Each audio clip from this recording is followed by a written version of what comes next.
Hosea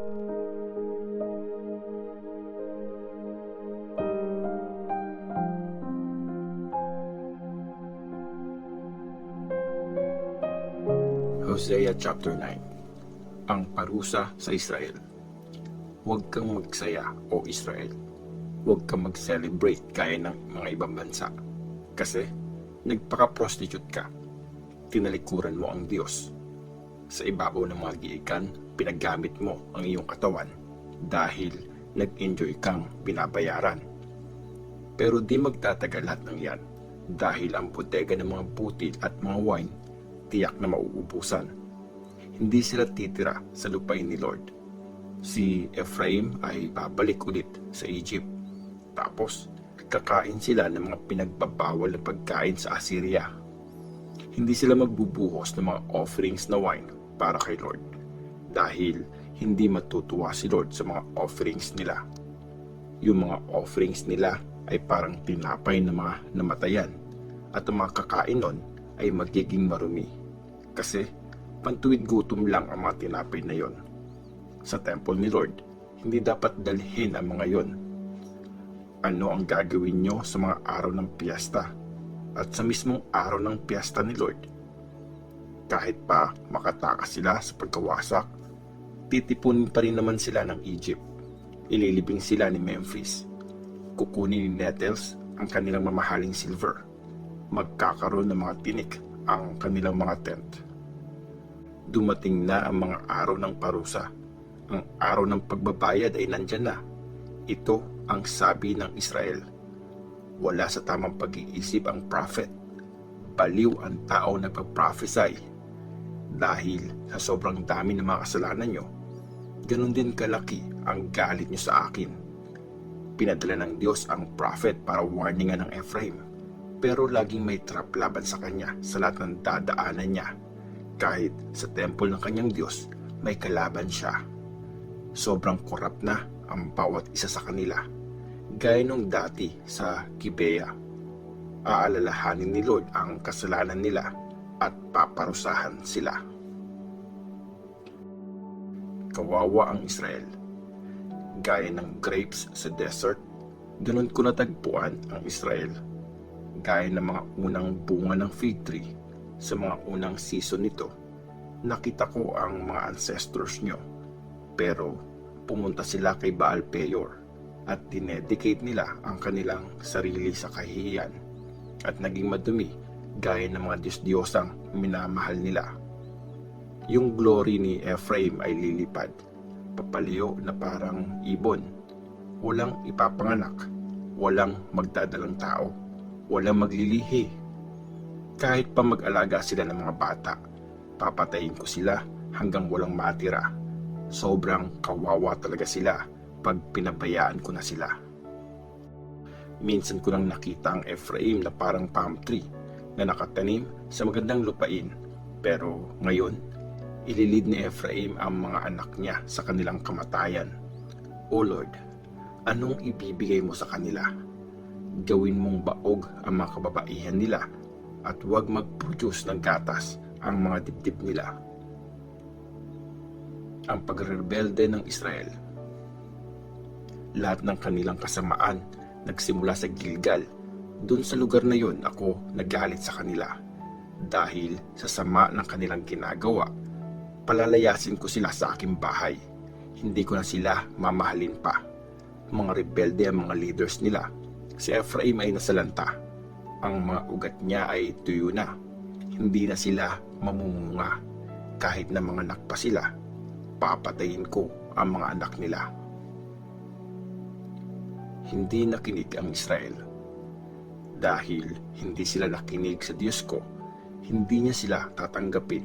Sa mga bansa, magpapagala-gala sila. Hosea chapter 10. Gaya ng halaman, ang Israel ay malusog at mabunga. Habang dumadami ang kanyang bunga, ganoon din ang mga altar ng mga Diyos-Diyosa na tinatayo niya. Habang umaasenso ang kanyang bansa, yung mga posteng wino-worship niya ay kanyang pinapaganda. Hindi tapat ang puso nila. Magbabayad sila ngayon sa kasalanan nila. Gigibain ni Lord ang mga altar nila at sisirain ang mga poste nila.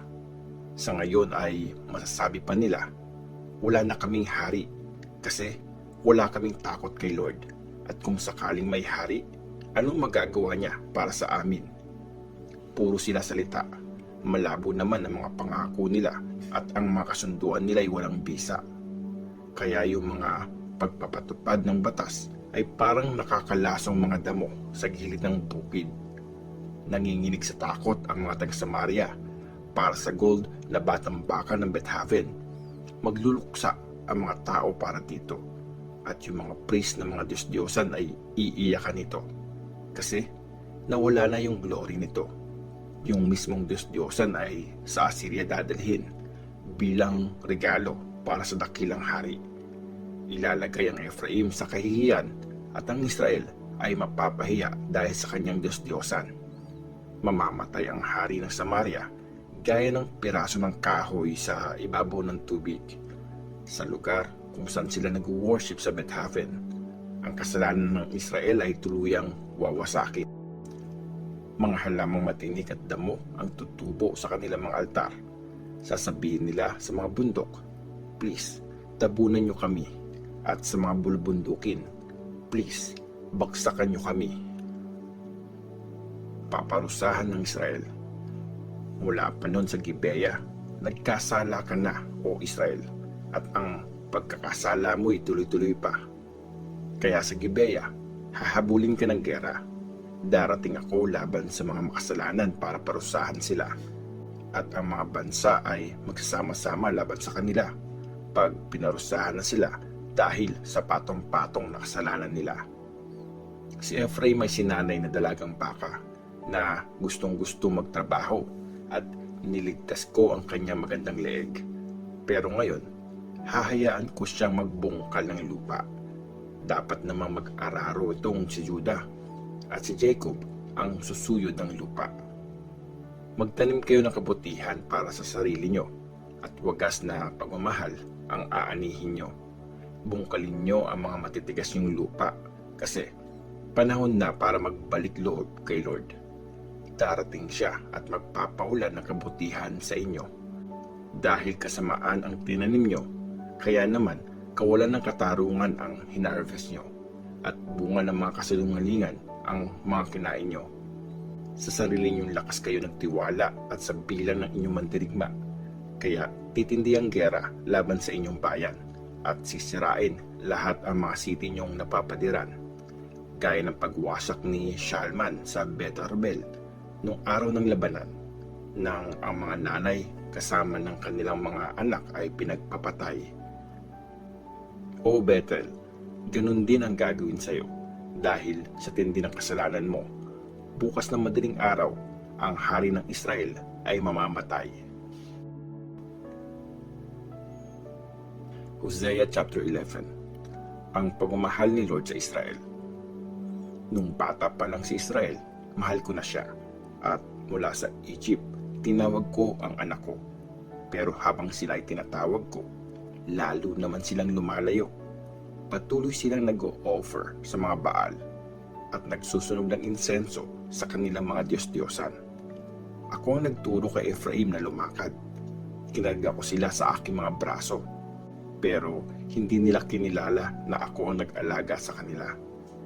Inalalayan ko sila gamit ang mga lubid ng awa, gamit ang tali ng pagmamahal. Kinakarga ko sila palapit sa aking pisngi.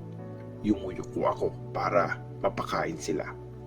Pero babalik sila sa lupain ng Egypt at ang Assyria ang kanilang magiging hari kasi tumanggi silang magbalik loob sa akin.